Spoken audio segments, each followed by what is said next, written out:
Assalamualaikum warahmatullahi wabarakatuh.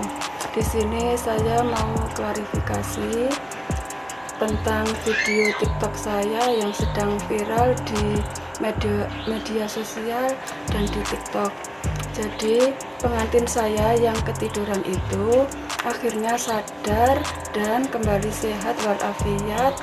Alhamdulillah sekarang bahagia dengan suaminya.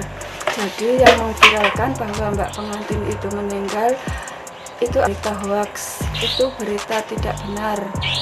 Saya sebagai muanya minta maaf kepada mbak pengantin dan keluarga karena dengan viralnya video ini meresahkan kita semua karena berita ini tidak benar. Jadi begitu klarifikasi dari saya minta maaf yang sebesar-besarnya.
Assalamualaikum warahmatullahi wabarakatuh.